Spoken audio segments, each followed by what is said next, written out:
Assalamualaikum warahmatullahi wabarakatuh. Alhamdulillah wassalatu wassalamu ala Rasulillah wa ala alihi wa sahbihi wa mawalah. Ashhadu an la ilaha illallah wahda la syarika lah wa anna Muhammadan abduhu wa rasuluh la nabiyya wa la rasula ba'dah. Allahumma salli wa sallim wa barik ala Muhammadin wa ala alihi wa sahbihi ajma'in, amma ba'd. Sahabat Al-Quran yang Allah muliakan, Allah subhanahu wa ta'ala di dalam suratul Nahl ayat 98 Allah berfirman, فَإِذَا قَرَأْتَ الْقُرْآنَ فَاسْتَعِذْ بِاللَّهِ مِنَ الشَّيْطَانِ الرَّجِيمِ. Apabila kamu membaca Al-Quran, maka memohonkanlah perlindungan kepada Allah dari godaan syaitan yang terkutuk. Sahabat Al-Quran, kalau kita perhatikan di ayat tersebut, Allah subhanahu wa ta'ala menuntun kita ketika kita mau berinteraksi dengan Al-Quran, yaitu Al-Qira'ah, membaca.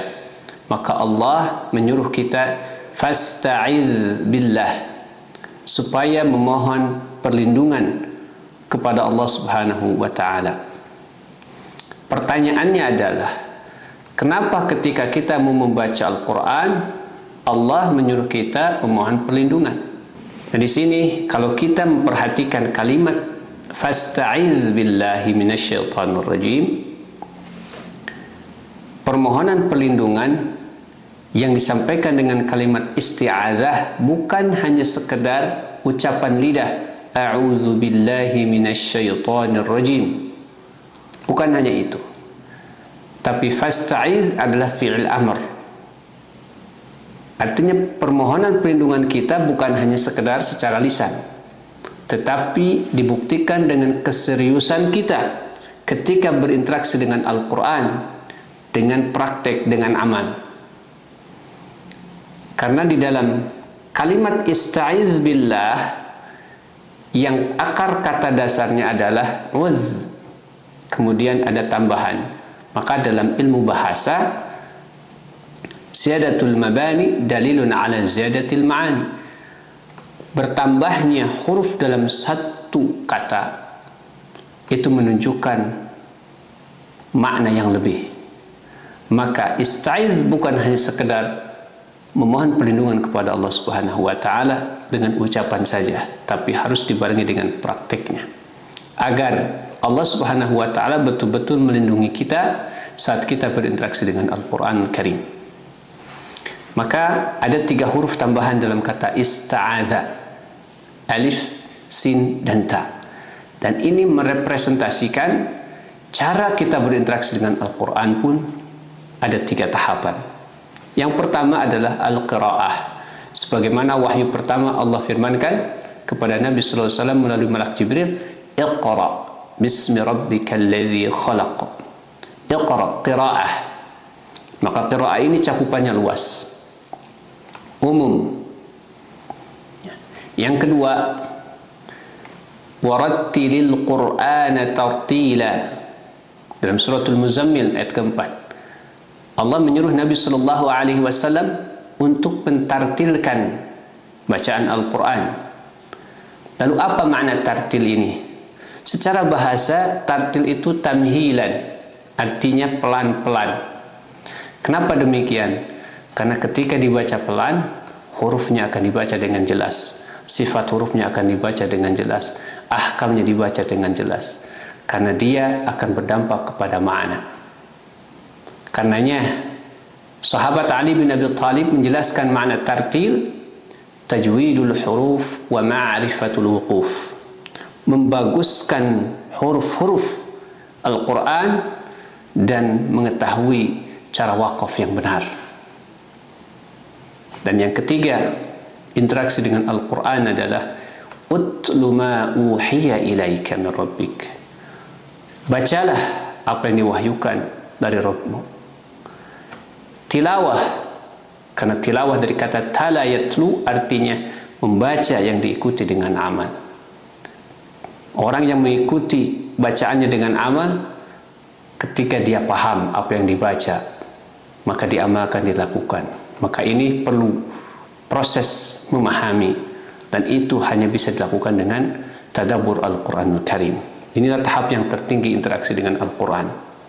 Maka di video kali ini saya ingin menyampaikan tahapan yang pertama dan yang kedua, bagaimana di tahap awal kita berinteraksi dengan Al-Quran, yaitu serius belajar Al-Quran dengan mempelajari bagaimana huruf-huruf Al-Quran itu dibaca dengan benar, mulai dari makhrajnya, sifatnya, makhrajul huruf, sifat huruf, dan ahkam huruf.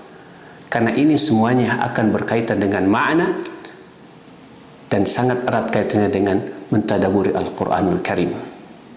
Oleh karena itu, sebagai contoh, ketika kita membaca keliru salah satu huruf Al-Quran dalam sebuah kalimat Al-Quran, dalam bahasa Indonesia kata, maka perubahannya luar biasa, maknanya berubah.